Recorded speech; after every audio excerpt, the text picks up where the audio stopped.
با سلام خدمت همه عزیزان علاقه‌مند به حوزه کد. بنده امین ایمان طلب هستم، مهندس مکانیک و روباتیک، مدرس انجمن کتیا ایران، اولین و قوی‌ترین مرکز آموزش نرم افزار کتیا. داخل این ویدیو قرار هستش با همدیگه یاد بگیریم چطوری میتونیم یک مارپیچ رو روی یک منحنی دو بعدی یا سه بعدی قرار بدیم. برای این قسمت داخل نرم افزار کتیا من هم میتونم از محیط‌های پارج استفاده بکنم، هم از محیط‌های سطوح یا سرفیس. برای راحتی کار و استفاده راحت‌تر از ژئومتری ها من از محیط وایرفریم از سرفیس دیزاین استفاده میکنم.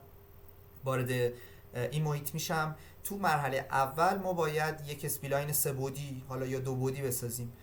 فرضاً من میخوام یک اسپلاین سه بعدی بسازم، یک منحنی سه بعدی بسازم. قبل از اینکه این اسپلاین رو ایجاد کنم یک سری نقطه داخل فضا ایجاد میکنم که اسپلاین از اونها تبعیت بکنه. نقطه بعدی رو اینجا قرار میدم، به صورت رندوم دارم اینها رو قرار میدم و هیچ قید گذاری و اندازه گذاری داخل این آموزش ندارم، ولی خب بهتر هستش که همیشه ما بتونیم ابعاد و اندازه رو بدیم. خب با استفاده از ابزار اسپلاین داخل جعبه ابزار وایر فریم نقاط رو به ترتیب انتخاب میکنم که یک منحنی سه بعدی رو اینجا خواهیم دید.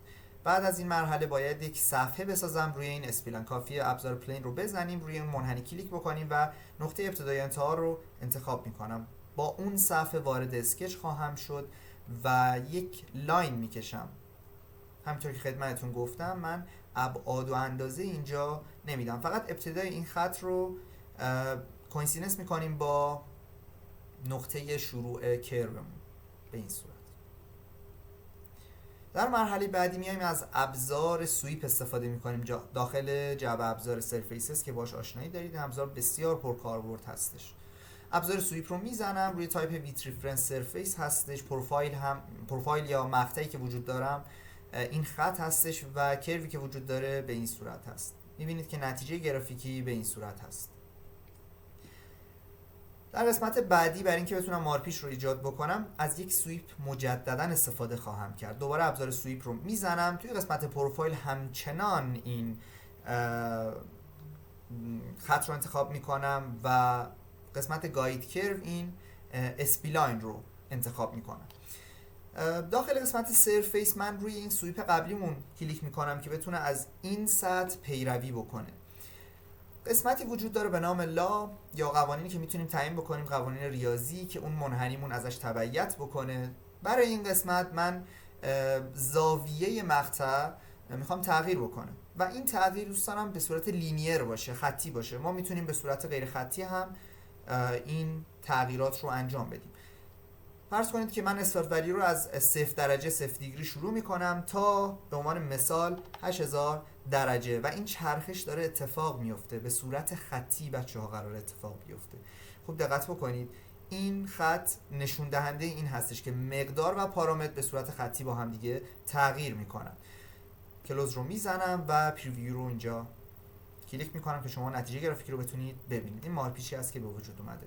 ما باید مرز این مارپیچ رو داشته باشیم، یعنی به صورت یک ژئومتریک هندسه این مارپیچ رو داشته باشیم. پس از ابزار باندری استفاده میکنم، روی ناحیه بیرونی این سرفیس مارپیچ انتخاب میکنم و قسمت پروپاگیشن تایپ رو روی حالت تنجنت میذارم که اون خط وسط رو انتخاب نکنه به این صورت. در این قسمت کافی هستش که همگی اون فیچرها رو هاید بکنم و تنها فیچر باندریم باقی بمونه و دوباره فرایند ایجاد مارپیچ و فنر رو طی میکنم. اینجا روی مارپیچ کلیک میکنم، نقطه ابتدایی و انتهاش رو میگیرم، با اون صفحه وارد اسکچ میشم. حالا فرض کنید که من یک مارپیچ یا فنر با مقطع دایره میخوام. تو این قسمت کافی یک دایره ایجاد بکنم بدون حالا ابعاد و اندازه‌ای که وجود داره. من مرکزش رو کوینسیدنس میکنم روی این قسمت و توی قسمت بعدی همچنان از ابزار سویپ استفاده میکنیم. روی سویپ کلیک میکنم، مقطع میشه دایره و مارپیچ رو کلیک میکنم روش. بعد از اوکی کردن شاید یک مقدار زمان ببره چون بالاخره اون لایی که ایجاد کردیم تغییر زاویه زیادی داره. بعد از اینکه این فرایند طی بشه شما یک مارپیچی دارید که مقطعش دایره‌ای هستش و به صورت 3D هست. پس این مراحل رو برای هر قسمتی که طی بکنید میتونید بهتره بگیم مارپیچ رو روی کرو منحنی به صورت دو بعدی یا سه بعدی قرار بدیم. ممنونم.